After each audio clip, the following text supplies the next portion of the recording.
Hey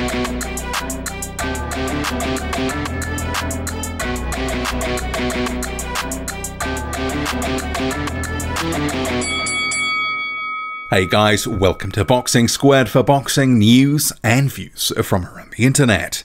It appears that a Joseph Parker and Junior Fa fight won't be happening anytime soon, with greed scuppering negotiations for the meantime. Junior Fa's representatives had been wanting at least $1 million New Zealand dollars, and that's because they believe that Joseph Parker, under his current Matchroom and DAZN deal, would have been due $2 million New Zealand dollars for his next fight. So they wanted 1/3 of an available pot if the fight was to be held in New Zealand. So that was always going to be a bit of a sticking point, and as I noted in a previous video, you would have basically, if this was to be on pay-per-view in New Zealand, had to be doing basically record numbers just to make the money back overall to stage the event and pay the fighters. So always a big ask, and I'll come to some thoughts a bit later on about this demand of $1 million. And I think this is going to be a case where this fight probably put it on ice for 2 or 3 years, most likely. Some might be thinking, well, this could be shutting down negotiations, and I'll come to Higgins' comments, could just be a negotiating tactic. I'm not so sure. So Higgins, talking to Sky Sports, said Fa is advised or promoted by Lou DiBella, and my understanding is that the Fa team, which includes Fa, DiBella and a local manager, the money they want is ridiculous. We're talking 10 or 20 times his biggest ever purse. Parker would have been willing to fight for less than Fa requested, and Parker is a former world champion. That's called pricing yourself out. Fa was looking for far too much for where they're at. I guess it's a mark of respect for Joseph Parker. They are worried about what would happen, frankly. Their camp had made noises about fighting Joseph Parker, but they should back up their words. We wouldn't want to see them getting nothing either. Fa would get his biggest ever payday by several multiples by fighting Parker. But their demands were stratospheric, given the current circumstances. I think just give it time, and meanwhile we'll be assessing other options. That's David Higgins. And I'll quickly come to a couple of comments from Joseph Parker. So he says, and this was to Magic Talk, that's a radio station in New Zealand. It was in talks and there were discussions. I said to my team, if it's going to get me closer to a title, I will take it in a heartbeat. But they asked for too much money and they priced themselves out. We had 4 fights as amateurs. I don't have anything against them. We were both top 10 fighters. If we did fight, I wouldn't be nervous, but the winner will get closer to a world title and the loser would be at the end of their career. Joseph Parker's statements to Magic Talk. So when he says top 10 fighters, he's talking about both are ranked in the WBO. Parker at number 2 and Fa at number 6. And the WBO rankings won't be changing until at least the middle of June. That's a statement come out from the WBO. So these guys are almost locked in time at the moment at number 2 and 6 respectively. And the IBF has also just ranked Junior Fa at 14 in their latest update. And Parker is also ranked in the IBF. So it would have had something on the line in the sense that they were ranked fighters in a couple of sanctioning bodies. But for me, and I want to give a New Zealand perspective on this soon, it wasn't a fight that really made sense at the moment. But we'll come to some of David Higgins' statements first, where he talks about this would have been 10 times his biggest purse ever, that the money was ridiculous. So I can see why they would think that 1/3 of the pot is fair, that 33%, etc. But the thing is, Joseph Parker is in a unique situation right now. He's fighting for Matchroom DAZN. He's got a guaranteed deal, 3 fights, reportedly $6 million New Zealand dollars. And this is why the Fa camp is sort of pointing towards $2 million, saying, well, if he gets 2, we want 1. Hey, that's 33% of the pot. Let's all do this. This is fair.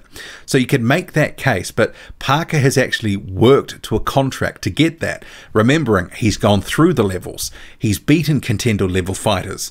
You know, he won the title against Andy Ruiz Jr. He's fought the likes of Anthony Joshua and Dillian White after that. Hasn't obviously won those fights, but he's a guy still considered a top 10 fighter there or thereabouts. He's built his name, his reputation. He's got some value in the heavyweight division. And this is what DAZN and Matchroom are paying for.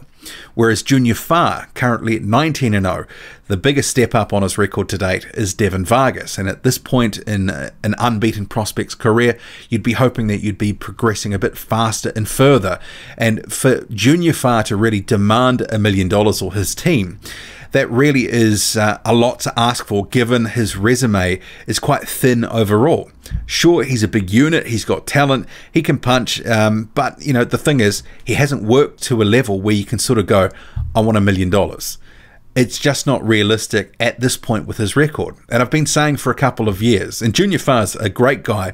He's got ambition in the heavyweight division. They just haven't progressed him fast enough. And he hasn't got the wins on his resume to build this fight. And I've said for a while now that this rivalry that they've shared from the amateurs, and obviously they've both been pro for a number of years now, Parker since what? End of 2012, Junior Fa a couple of years after that. Remembering Fa took a few years out of the sport, so even though, you know, his record 19-0, he's built that really in the last sort of 4 or 5 years. He hasn't been as pro for as long as Parker.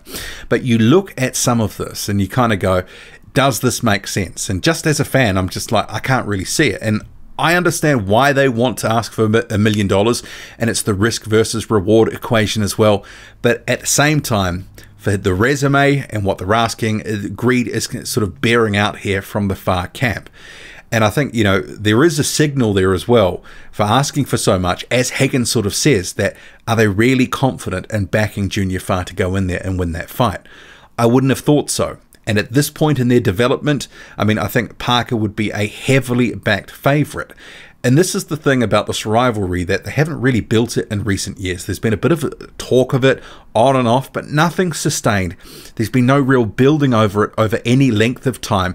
No real bad blood, a la the Shane Cameron and David Tua sort of rivalry, which culminated in a pay-per-view fight. That was the first pay-per-view that Higgins put on back in New Zealand in 2009. The first one he was involved with, and it was a massive success. Still holds the record of pay-per-views to this day, about 85,000 buys.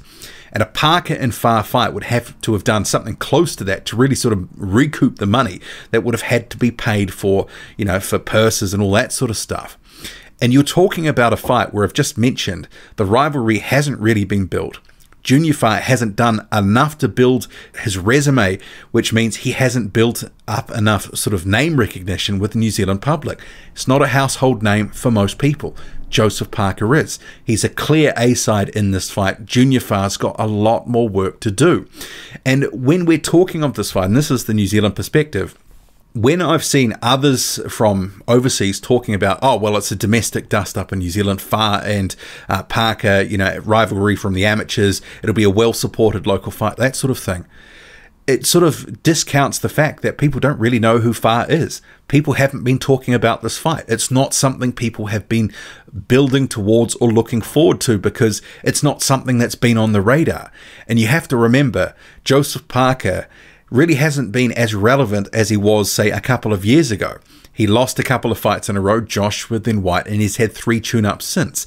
He's not quite the name that he once was in New Zealand, at least with casual sports fans. Sure, still a household name, but people aren't checking for Joseph Parker in the same way that they once were, and some of that comes down to he really hasn't been fighting anyone interesting of late.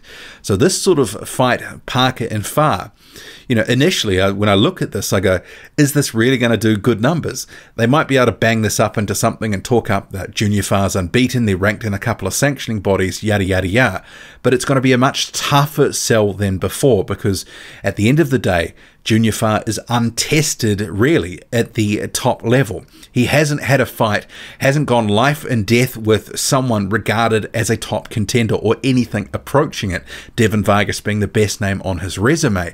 And in a fight against Dominic Gwynn, didn't look perfect in that one in mid-2019, was dropped in that fight. Sure, fighters get dropped all the time, and he rebounded to win that one.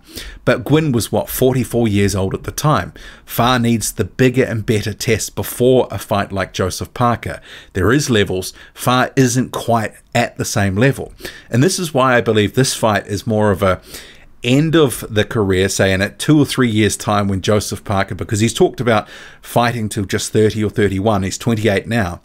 I think this is at the back end of both of their careers, and it's the cash out fight, it's the local fight that they can probably build into something a bit better at that point. And they might not sort of get the money that is being talked about right now, but it would still probably be, at least at that point, the biggest payday of Junior Fa's career, and it'd be a nice sort of sayonara for Joseph Parker. So it does, look like greed has sort of halted this for the moment. And I don't think this is just some sort of negotiating tactic to bring it far down. I think this will be, Parker and his team will go off and pursue other options. And let's face it, most boxing fans were after that anyway. People were just lukewarm on a Junior Fa and Joseph Parker fight anyway. So it's not like people are going to be crying into their cereal or anything like that. If anything, it opens the door to bigger and better fights for Joseph Parker, a la a Michael Hunter, which people would want to see.